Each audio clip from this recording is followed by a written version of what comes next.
Welcome to the Marketing Cheat Code podcast, where smarter marketing creates accelerated growth. Hello, and welcome to the Marketing Cheat Code, where we uncover the strategies, tools, and insider moves that give brands a competitive edge. For those of you who are just joining the podcast, I am Tracey Grooms, Chief Marketing Engineer for Full Circle Consulting, where we help companies accelerate growth by combining proven marketing strategies with the transformative power of AI to deliver smarter campaigns and measurable results. If you want to learn how to take your media company to the next level, make sure to stick around for future episodes. And if you're interested in a free consult, just type the word growth in the comments section of the portal. Our next guest is at the forefront of creative storytelling across multiple platforms. David Page is an Emmy Award winner, executive creative director, and owner-founder of Page Productions. It's not just any content creation agency. It's a place where stories come to life in magnificent, brilliant ways. We're going to dig into the creative cheat codes behind some of the most engaging content out there. Welcome, David. Well, thanks for having me. Where are you today? I'm on the Jersey Shore, where it's lovely. Excellent, excellent. So I have a few questions that our audience is anxious to know. We did a little talk offline about the changing dynamic and landscape of the media industry. And I think we want to focus most of our conversation around where we're going in the future in entertainment. But let's just start with one simple question. How did you first break into the creative side of entertainment? Well, it was a long time ago. I mean, literally, when I was a kid, I wanted to do this. I was listening, I was like 10 years old, listening in the backseat of my parents' car to a radio station in New York. And I said, I want to be that. It was a disc jockey named William B. Williams. I said, I want to do that. My father, who was an academic, said, no, that's no way to make a living. Well, I never lost that. And things were different when I was young. You could work your way up in local media. So I did the traditional, you get the weekend job in high school at the local radio station, and then you get the full-time job. And so I stepped my way up the ladder through local television to network television in a way that doesn't really happen much anymore. The importance of local media in the entire universe has frankly been diminished. And I think that's not really a good thing for the creative process, because people are not learning to make their mistakes. They're being thrust into higher level positions far too early. But in my case, I had the benefit of learning on the job the hard way and making my goofs before I got to a more visible level of national or international coverage. Yes, that's solid. If you had to sum up your personal creative cheat code for what has shaped your career, what would that be? What would it be? Don't be afraid to be stupid and listen. There's a tremendous amount, I get the fake it till you make it thing, and we've all done that. And frankly, it's often an important part of what we do. If someone says, I want you to do that, you don't say, I can't. You say, sure, and then you figure out how. But the figuring out how is pretty important. I'm always stunned when I'm looking at content that leaves me confused or with questions. The fact of the matter is, if I have a question, you didn't do a good job explaining whatever it is you're trying to tell me, and B, now you've lost me for the next 30 seconds at least while I mull the question over in my head. So one thing I learned as a very young reporter was not to be afraid to say, I don't get that. Please explain that to me. And to go from there. I mean, when I was hiring, I'm pretty much a one-man operation now, but back in the day I had, 50 employees in my production company when I was doing diners. I didn't look for a background in broadcasting or specifically television. I looked for two things. Are you smart and are you curious? I think curiosity is the single most important attribute you can have to be a storyteller, because otherwise you're not pushing anything forward. You're just going to Xerox what someone's done before. Absolutely. Brilliant. I couldn't agree with you more. And that is just a really strong narrative for how boots on the ground works and learning as you go and experience being the greatest teacher. I really love how you set that up. Yeah, but you got to learn from that experience. I've seen far too often somebody makes a mistake and doesn't acknowledge it or doesn't, to him or herself. It's the old don't make the same mistake twice. If you do something and you stub your toe on it, figure out how not to stub your toe next time. What mistake did you make? There's an awful lot of refusal to accept legitimate critique. I've often told producers when they bristled at my editing their scripts, I pointed out, look, even Hemingway had an editor. Absolutely. What's your process from the first idea spark to a finished campaign? Well, again, campaign is not a word that really fits me. I'm more of a traditional storyteller, not in the advertising space. But it's pretty basic. You have an idea. You got to find out if there's reality behind that idea. Before you go jumping in with both feet, you've got to research what's the truth behind the topic. Who else has done it? Have they done it well? Have they done it too well for you to enter the fray? But it's really about knowledge. It's about figuring out everything you can possibly learn about that, which doesn't mean you learn the answers. I mean, if it's a journalistic process, some of that's going to come out in the investigation.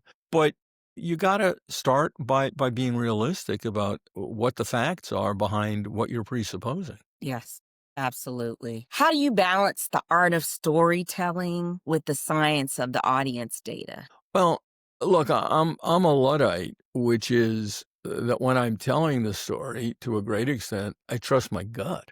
Storytelling is my invisibly pushing the audience from this thought to the next thought to the next thought. Do they get it? Do they understand it? After the fact, you can look at analytics and decide whether or not the way in which you structured your story held people.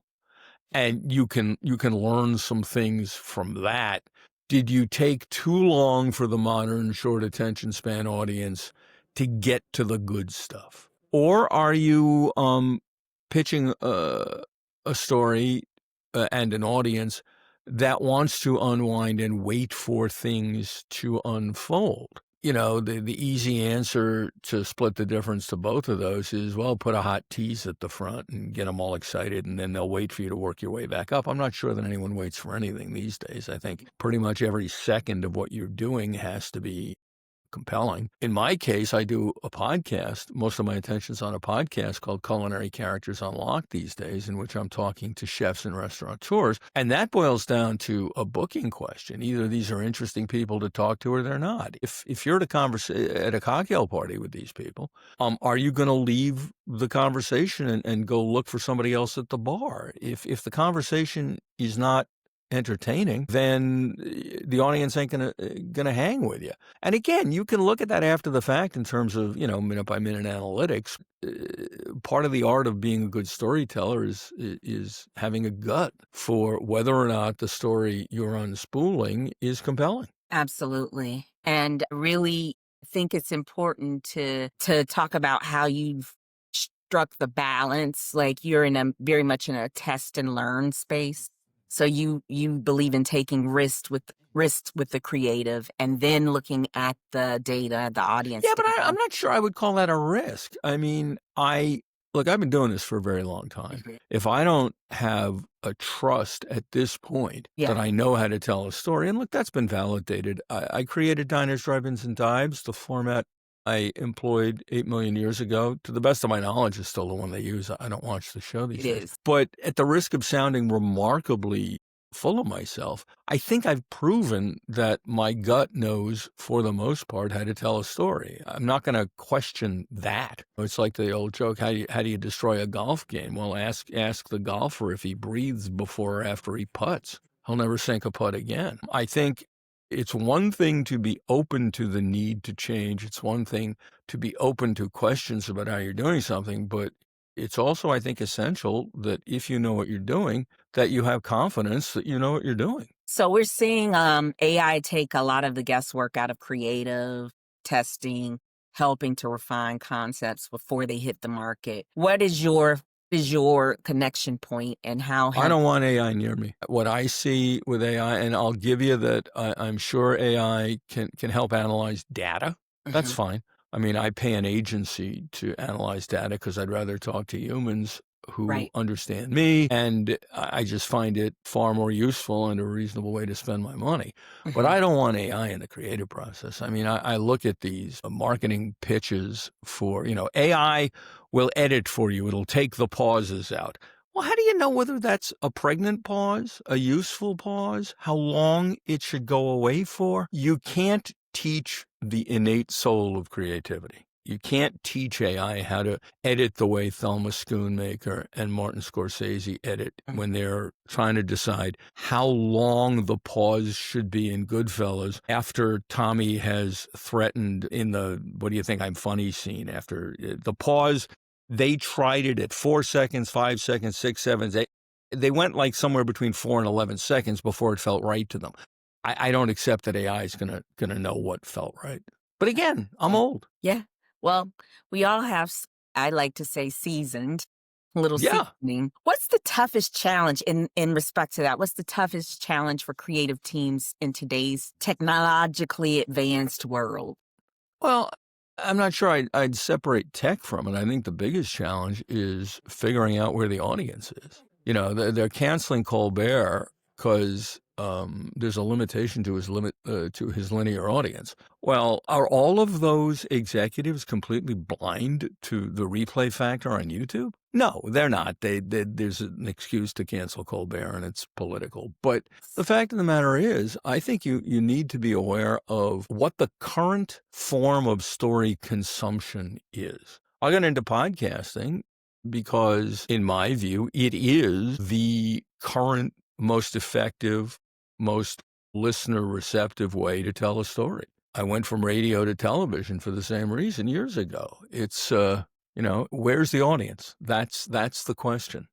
Where do you see the biggest opportunity for innovation in the creative process and the creative development? Well, I'm not sure that innovation in the creative process is necessary. The creative process is the same. Come up with an idea and figure out how to best tell it. Right now, the way to best tell it is through the compelling use of audio and video put together in a way that is seamless and that drags the audience along without them knowing they're being dragged. That hasn't changed since Gutenberg. There's a million technical, yes, anyone can now edit in his own home. And it used to, I edit tons of stuff all the time. In the old days, that would have required a $250,000 editor room and 2 operators. Now it's me and my Beagle. So I think technology is making it easier. It's lowering the bar to entry, but it's doing something else. Once again, it's opening the door to people who have no experience and no particular accumulated knowledge in how to do something. Just because you can push a button and put 2 pieces of video together doesn't mean you're doing it artfully or efficiently or in a way that tells a story. So yeah, technology is making storytelling available to a lot of people, but I would argue that it's not improving the quality of the storytelling. In fact, it's probably reducing it. So you don't use technology at all through your creative process? I use plenty of technology. I edit everything on Premiere Pro. I do my interviews through the same Riverside platform that you use. I like Riverside because it has, there's one element of AI I do like. It has an AI-fueled audio improvement tool that saves me the time of having to equalize stuff because a lot of the audio that you get through the cloud is dicey at best. So yes, to back up, that's one particular form of AI that I find quite helpful. As technology develops, I look at it and I see what I want to use. So far, I'm using the most modern editing software available on the most powerful editing computer available. But I am delighted to record my sound through an $800 Neumann microphone that was designed decades or eons ago, because that technology hasn't gotten better. No, it hasn't. It hasn't, and it's nothing better than the original stuff. What about predictive analytics or research in your process? I know you said... Look, analytics, research, I live and die by that. I have people, not AI, who I use to analyze it for me. I trust that people who've been in the business of evaluating what the numbers mean are better for me than algorithm that was programmed based on the experience and thoughts of someone else who might not be as talented as this group of people. I trust this group of people, and I like the ability to ask them questions and have them say, I'm not sure. Let me think about that. Let me talk to someone else who knows. One of the problems with I don't want to sound like a Luddite. I mean, AI is simply another tool, and to the extent that it can provide you with useful anything, that's great. I just think that when we lose, one of the elements of creativity that I fear is getting lost is the creative interaction between two human beings bouncing ideas off each other where 1 and Yes, 1 the equals 4. collaboration. Yeah. And, look, COVID exacerbated that problem. Everybody works from home now. An awful lot of my good ideas in the old days when I worked at a network, an awful lot of my good ideas came from walking down the hall to go to the men's room and bumping into someone on the way. Yeah, absolutely. So, I love that distinction. And I am one that believes that AI cannot drive creativity. no, it can't. I mean, look, and Creativity should there be are any creative. number of statistical models that AI is great for. I don't think right now, for me, I'm not going to trust AI to look at the numbers and tell me how I should change my creative. What's one skill every creative marketer should start developing right now? One skill every creative, well, listen to reality. Of- Whether the numbers are coming from a human being or from an algorithm, if it's so, it's so. If they don't want your show, they don't want your show. If your show's too long, your show's too long. Yeah. You got to face reality. I produced a syndicated TV series called Beer Geeks. It's one of the best things I've ever done. The market didn't want it. Nothing I could do about that. Is there anything that excites you about the future of creative development? Yeah, I think the democratization of the export platform is very exciting. I've recently started doing some stuff on Substack.